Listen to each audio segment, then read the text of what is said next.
we'll give everyone a few more minutes to join us. But while we wait, there was a question that was submitted during registration, so we can answer that.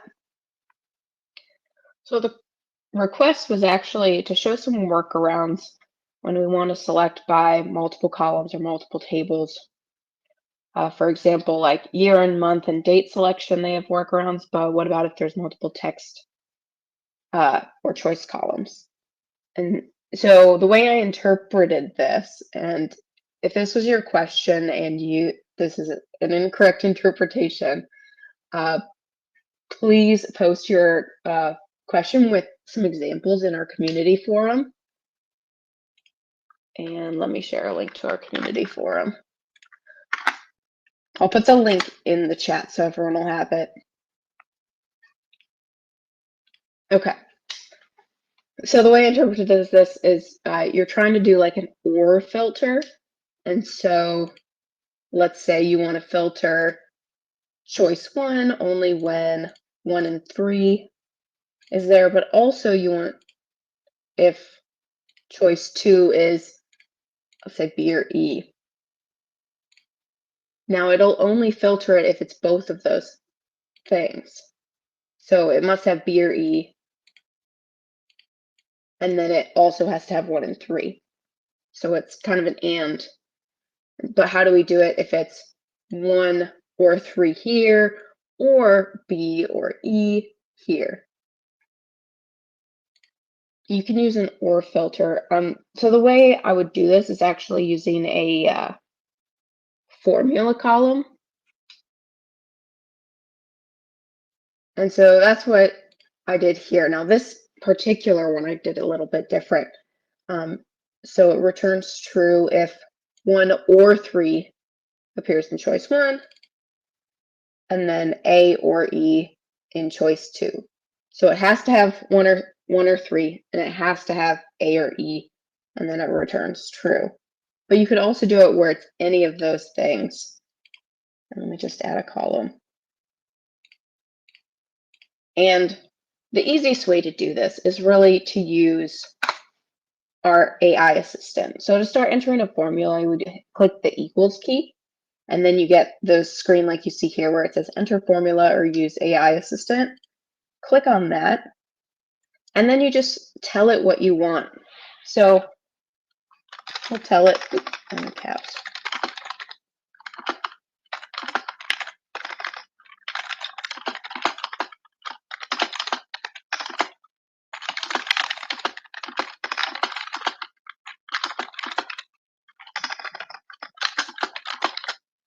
Now I just changed A or E from lowercase to uppercase just because capitalization does matter here, and I just happen to have mine all in caps. And so that's what we'll tell the AI assistant to do. Just return true if choice 1, this column is 1 or 3, or choice 2 is A or E. And so it writes out the formula for me. I can apply it. And now we see a bunch of trues because here choice, we have 1 here and A here, 1 here, 3. So there's a lot of trues. So it is working. And then I can just change my column type to toggle. Just visually, it looks a little bit better. So now it's returning true if 1 or 3 appears or A or E appears. And now I can use this to filter to just true values. And that's the best way to do it if you have this OR filter you want to use, is to just use a formula. And again, the formula assistant makes that so easy because you just tell it, these are the ones I'm looking for. Again, if this was your question and that doesn't quite cover what you were looking for, please post in our community forum and give us specifics. If you can give any screenshots, that's helpful as well. And we can answer for you there as well. And so I put that link in the chat. It's just community.getgrist.com. Okay, so we can go ahead and get started. I'm Natalie. Welcome to our November webinar. It does show up as Anais. She is out today, so I had to log in as her because she has our host permissions. But I'm Natalie. You'll see my name on a lot of the support emails or in the forum. Last month, we did a deep dive on calendar and card views, and we took a look at the travel planning template and discussed how to configure a calendar and card widget, and then various ways to link the widgets with related data. So you can find a recording of that webinar along with all of our previous webinars on our YouTube channel. You'll find a recording of this webinar there in the near future as well. Because you're registered for the webinar, you will receive an email when that video is published. So our webinar today will continue this focus on views. Today we're going to learn about charts and summary tables. Charts, pretty self-explanatory. They allow you to create bar charts, line charts, pie charts, etc. to represent your data. Summary tables are similar to pivot tables in spreadsheets.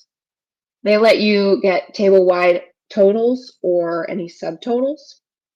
And for an example of charts and summary tables in action, you can check out our credit card activity template, which I will share. It should pop up with a little link if you want to take a look at the template, and we'll actually look at it here.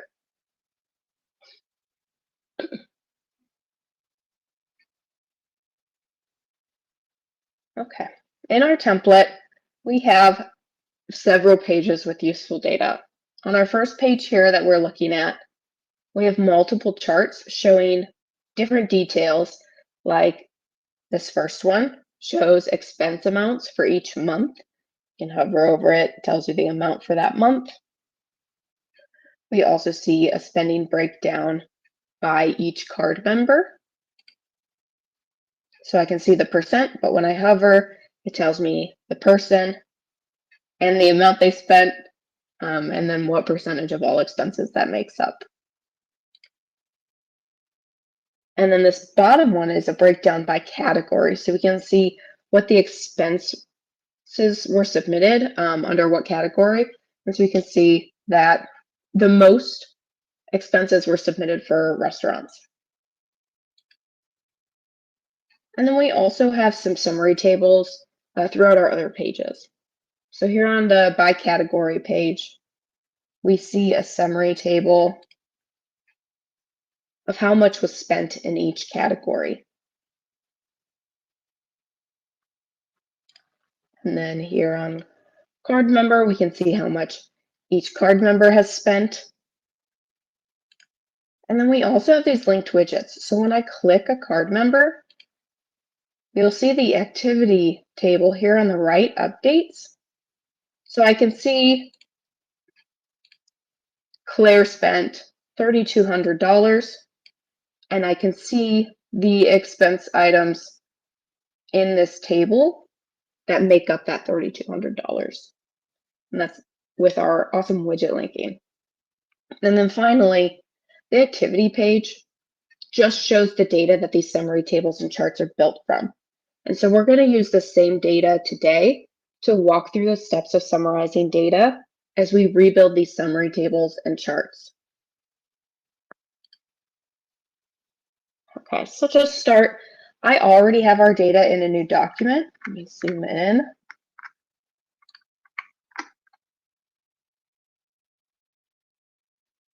So the data itself is pretty straightforward.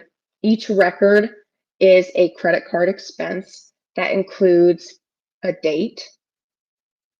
We have the person who expensed it, the amount, and then the category. And those are the critical pieces of information that we're going to be looking at today with this data.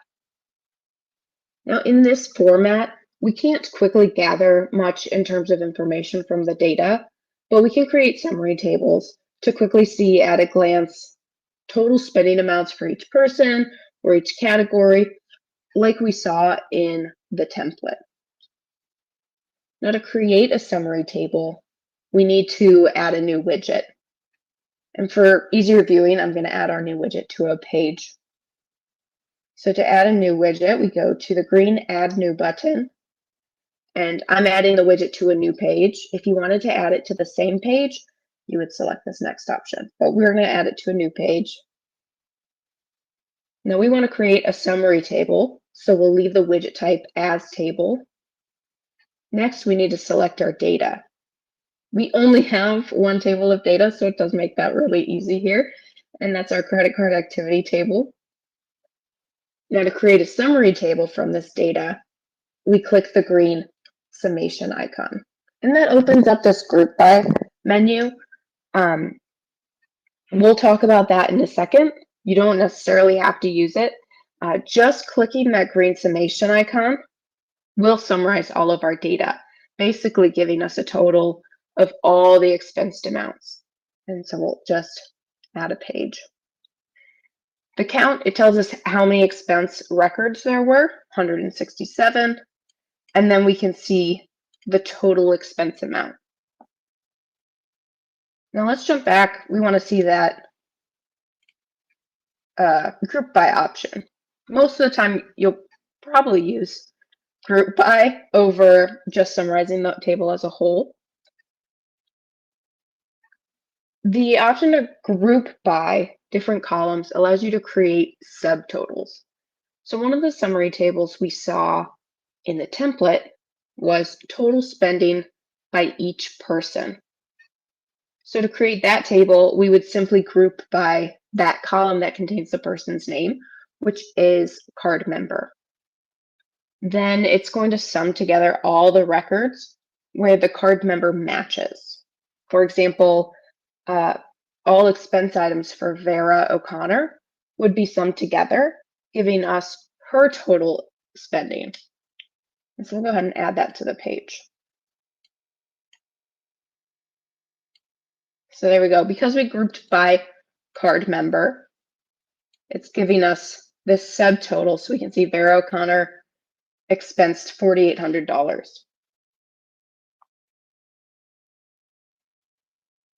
We're just going to delete that overall one. Now, another example we saw in the template was a summary table that showed a breakdown of expenses by category. Now, to add that table, we'd follow the same steps, except instead of grouping by card member, we would just group by category.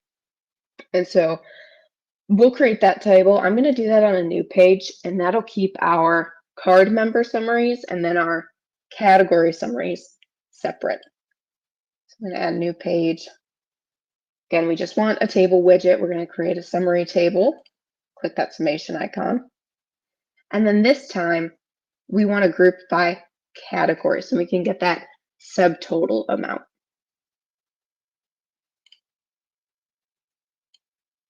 And there we go. Now for each category, we get the summation of those amounts. So restaurant, bar, and cafe, $6,600. Restaurant here, $13,000. Big spending for food. Now let's jump back to our spending by person again. I can see Vera's total expense amount, but I'd like to see her expense amount for each month. With summary tables, you can group by multiple columns, making that possible. And so we'd follow the same steps. Here we're going to add a new widget to this page and keep it a table. We're going to add a summary table. Now, we still want to group by card member because we want to know how much Vera has spent each month. And then we want to group by month. So then it would be like each line would be like Vera in January, Vera in February. And each of those would then give us another subtotal. Now here we have the option to select by our existing table, which currently is grouped by card member.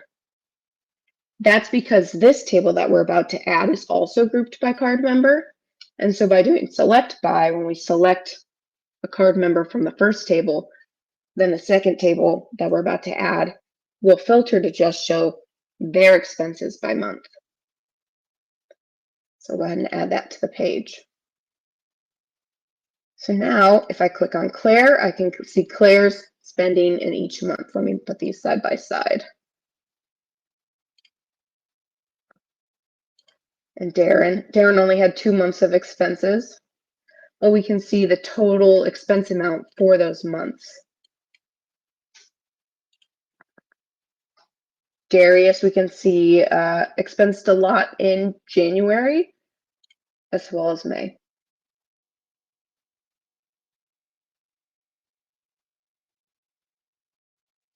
Now let's walk through these steps one more time. We'll create a similar linked summary table, but with our categories. So we have our existing summary table that shows our total expense amounts for each category. We want to see how spending changes in each category in each month. So we add that summary table again. Just click that summation icon, group by category, and we'll group by month. And again, because we have that existing summary table that's grouped by category, we can select by that option. And then add to page. And so now when I select a category, I can see the breakdown, the monthly breakdown.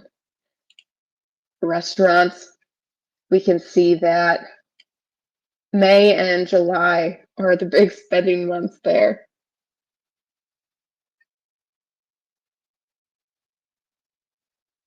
So that's the summary table overview.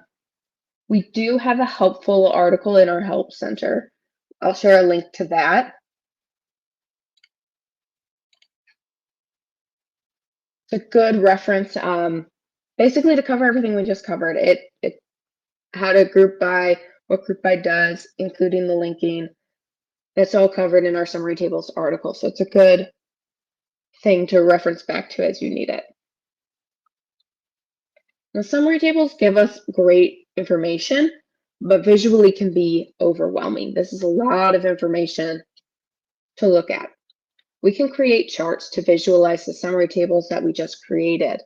And Grist supports several chart types to help you visualize your data easily.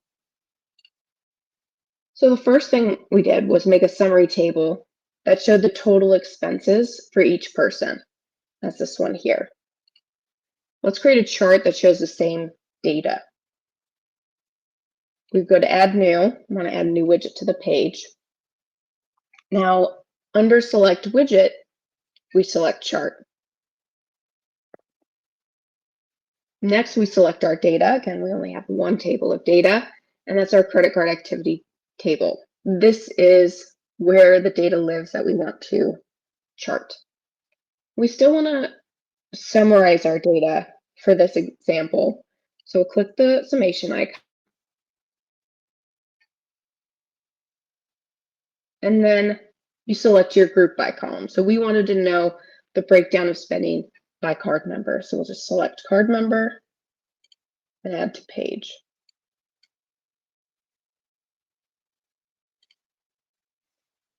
Now, if I open the creator panel by clicking this little vertical bar in the upper right, we can configure our chart. So by default, it sets up as a bar chart, but we have plenty of options to choose from. We're going to use a pie chart to visualize this data. Now you can select a label from your list of columns available, and then you can select a series. Now your series is going to be a numerical value. It'll always put count on there. That's the number of records, which not terribly helpful, but it will also show any other columns, numerical columns. Here we have expense amount. Just drag whichever one you want to display to the top. It'll always show the top one. You can also delete the extra ones just by clicking this trash icon, and any other series options would always be under the green add series. But just know whatever series appears first, that's the one that'll display. And so now we have our chart. Shows the same data as our summary table up here, just in a chart form. If I hover over the orange, we see that Darius expensed $34,677. And we see that same number here in our table.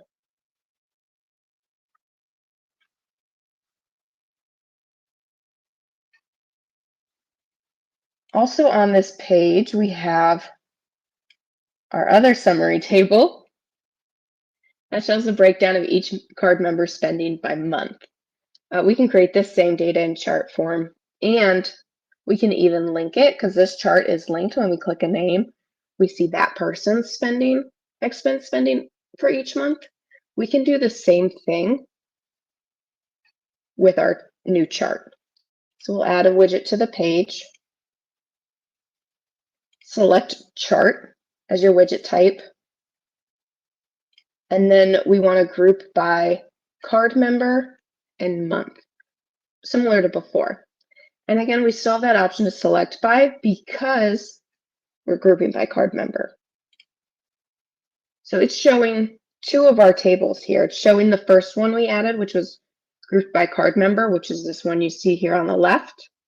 And then we also have the option to select by our table that's hidden on the right that shows the breakdown by month.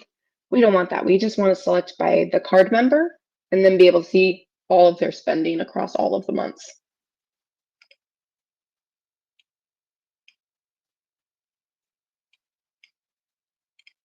Okay, and then we can configure our chart again. Just open Creator Panel. It'll be under this Chart tab. We'll leave it as a bar chart. Basically, all I want to do here is just remove count. So we just see expense amount. And now when I select a person, we see the chart updating to show their spending. For Darius, we see that he spent $10,900 in May, and we see that up here in the table. So everything looks good. Now this chart here on the bottom right is the same data as our table in the top right, just now in a chart view. So as a helpful tip, if you have a table that already exists on a page with the data you want to chart, you can just update the existing widget. So we did not need to go through the whole process of adding this widget. We could have just clicked on this widget, open the Creator panel. Under this Table tab, you see this Change Widget button. That lets you update the widget on the page, the selected widget. We can just change the widget type to chart and then save. And now it's updated. You just have to configure your chart. Here we just wanted to close expense. And so now it's the exact table we wanted. You don't have to go through all the steps to add a new one. If you have something on the page, feel free to just use that Change Widget button.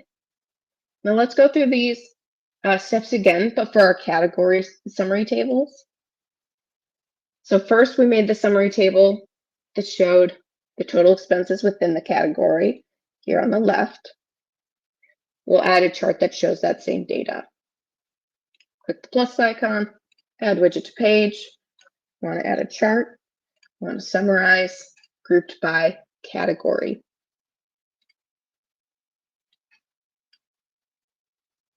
Now this one has a lot of categories, so it is a lot of data. We're going to change this to a pie chart. And again, we want the expense amount, not the count. We can drag it to the top, and the first series will be what's displayed in the pie chart. Now for this particular widget, there's a lot of data. So if you just want your pie chart to be shown on the page, you still can expand it to see it in a full-size view. So to do that, you just click this, the arrows going opposite directions. And then you'll have a better view of it, and you can see what these are. Also, when you hover, it does tell you what the pie section is. It also tells you the expense amount,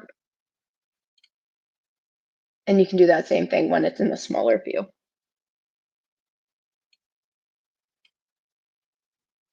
So we also have this second summary table that shows a breakdown of spending in each category by month. So we can create that same data in chart form. Again, add widget to page, chart, summarize by category and month.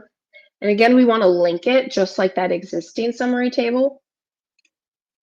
So we link it to that first summary table that's only grouped by category. And so now when we select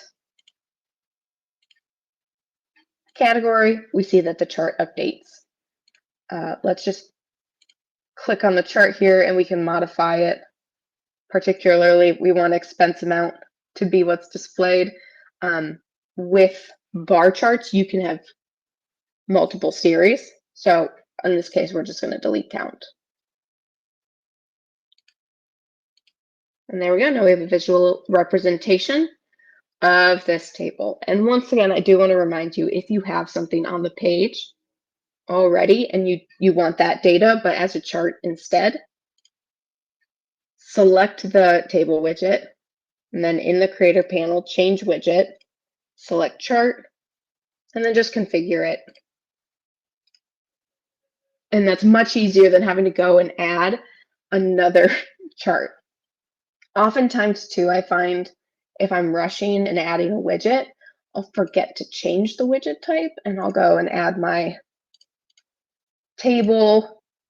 And now it's a table. I'm like, oh no, I have to delete it. You don't have to delete it. Just change the widget to chart and it's good to go.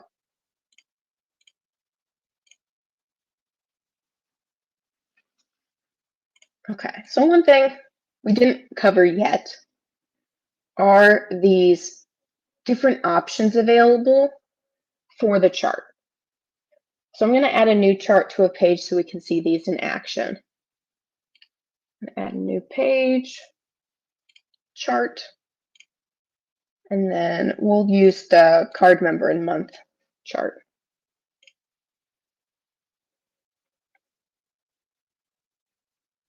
Okay. Just going to remove count so that we have the same table we've kind of been working with where it shows the month along the x-axis and then the expense amount along the y. So our first option here is split series. Split series allows for an extra series to be selected using the split series dropdown. So when it's unchecked, our first dropdown is x-axis. But if you check it, you now get this extra dropdown for split series. Now, all points within the same group value are plotted on a separate line. So if we do card member, we now have a different line for each card member.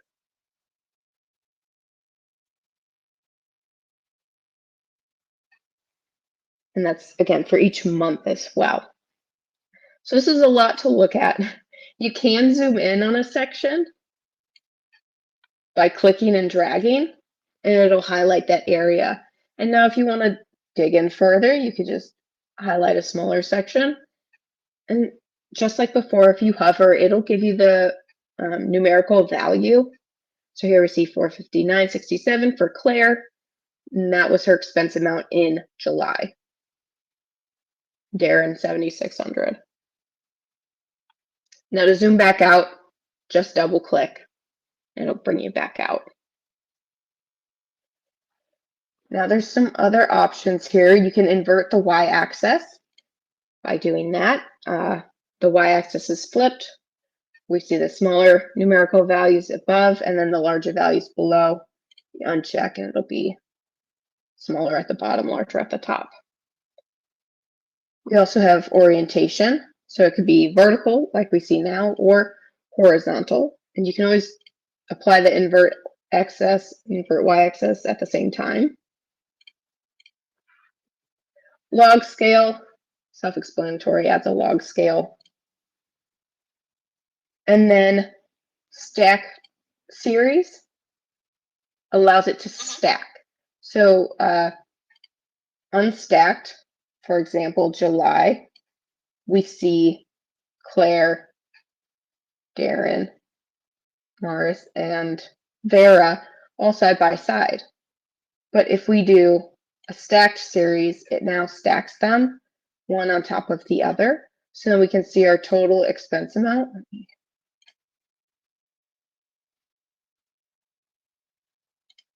get those values to show back up. So now we can see the total expense amount is just under 10,000. But when I hover, I can see the amount that each person makes up of that nearly 10,000. And so it just stacks those values one on top of the other. Now the chart options do differ based on the type of chart selected. So these are the ones you would see for bar chart. But let's say you select pie chart. Pie chart has no options, basically select a label and a series. Donut is the same as pie, except it has a hole, and you can change the hole size. We have area chart, which has the different ones that we've touched on briefly.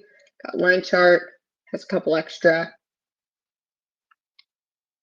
So while in our webinar today, we really focused on pie and bar chart. If you want to learn about all the chart types and all the options available, check out our charts article, which I will share a link for there. And that'll walk through the different options available, and it has pictures so you can see what's there. Now you may have seen in our last newsletter that we have an advanced chart custom widget in beta. So the advanced chart custom widget gives you more power and flexibility than Grist's built-in charts, offering a wider variety of chart types, as well as increased control over styling and layout. So if our built-in charts are just not quite achieving what you want, you can check out our advanced chart custom widget. So if you want to learn more about that, I'll share a link to our beta doc. Sure, there you go. Today, we're just going to walk through how to set up the custom widget, because once you get it set up, it's really just click and play. So in your Grist document, you would want to add a new custom widget. To do that, click the Add New button. We're going to add our new custom widget on a separate page just to keep the view nice and clean. And under Widget Type, select Custom. And then select the table where your data lives, the data that you want to plot. Again, for us, it's the credit card activity table and the page. And then next, we need to actually configure the custom widget. Normally, we would just have you come select it from this lovely drop-down, but because this is in beta, it's not available in our pre-made widget drop-down. You will need to enter this custom URL, and that can be found at the link I just shared for the beta doc on the advanced chart custom widget. So that link is what you see here. It gives a quick overview of the custom widget. But right at the top here, you see in the custom widget configuration, choose custom URL, paste the following URL. So we're going to copy that and jump back to our Grist document, and we just paste that there. As soon as you click away, it will start loading. Now this particular custom widget requires full access to your document, so you can accept that access. And then now we can start configuring it. So you'll want to click this plus trace button. You'll select your chart type, which you can see there is a ton available. So you can get crazy with this. We're just going to stick to bar chart. You'll select what data needs to be on the x-axis. So we're going to do month along the x, and then what's along the y, we want expense amount. Now you can select multiple columns for each axis. So let's say we wanted a breakdown of card member by month. You just add card member. And then this has the same feature where you can highlight in order to get a better view of data, and then double click brings you back out. And as you customize the widget, just remember to click this save button regularly to keep your configuration as you work. And then you can just play around with the different tabs through here. You can change the colors. You can change the labels. You can do a lot. So play around with this. Let us know what you think. Again, this is just in beta, but check it out and see what you can do with it. So now that is the end of our webinar. I will open it up for questions. Feel free to just type your questions into the chat. I see one already. Can you share a recording of this session? Yes. So because you're registered, you should get an email, I think, with the link to the recording. And then we'll actually post this recording on YouTube. My goal is to get that up tomorrow. So hopefully 24 hours, it'll be on YouTube. There's a playlist on YouTube that's specifically for our webinars. So this webinar and any of the past webinars are all there for you. Yeah, you're very welcome. Again, if you have any questions, feel free to stick them in the chat.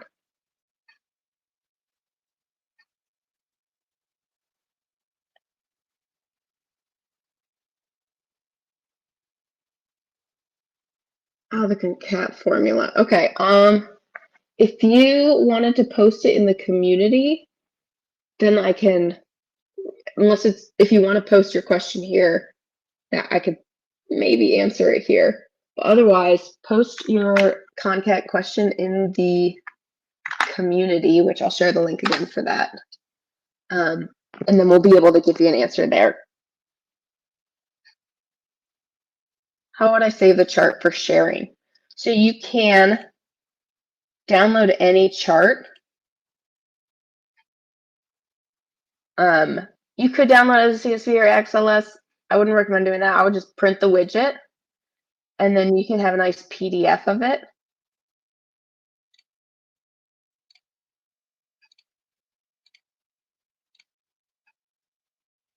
You could also share, like for this example, this particular widget takes up the whole page. If you wanted to share the entire page, you would need to change the access. So go to manage users, change public access to on. Now note, if you do this, it does grant access to the document.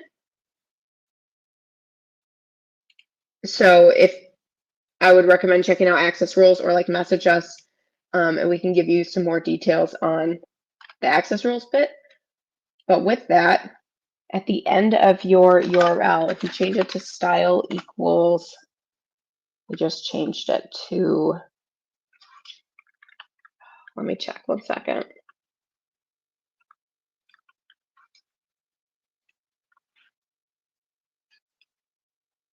It used to be style equals light, which still works.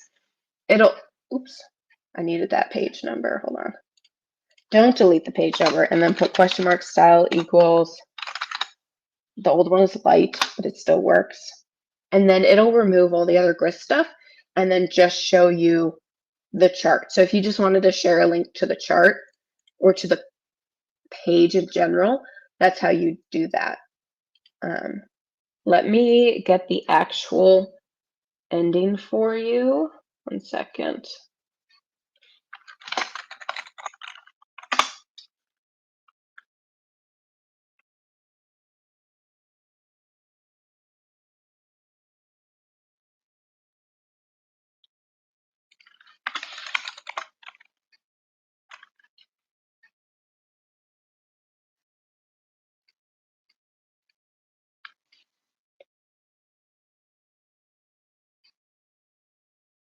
Here it is. Okay.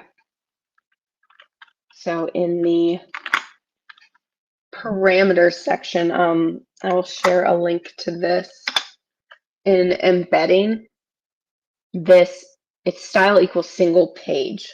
So you would, I'll add the instructions here, at style equals single page.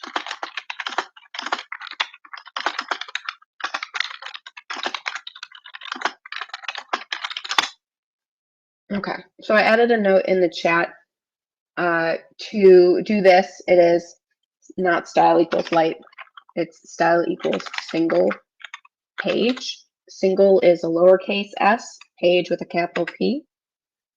And then it'll show that in embedded style view. So you could just share a link directly to the chart, or it would be to the page as a whole, because this page only has one widget on it. It just shows that one widget. Let me show you what it looks like with multiple widgets. By sharing a link this way, that chart will always be up to date with the data. So let's say you have a boss who wants to see the charts, and you can just send them this link and they could check on it once a month and see how things are going. But it would show the entire page. You do need to grant public access. So again, with that, check access rules. You want to make sure you're not sharing anything extra in your document. You just want to share what they should have access to. And then you can add on to the URL to make this embedded style view.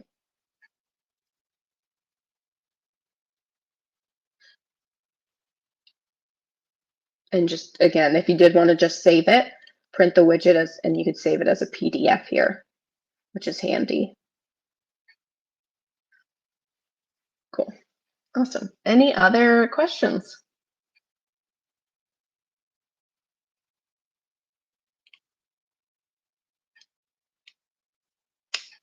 For next month's webinar, we'll be covering more views, and we'll be focusing on our multimedia views. So we'll cover map, our notepad, our image viewer, and our video player. So something to look forward to for next month. Thanks again for joining, everyone, and we will see you next month.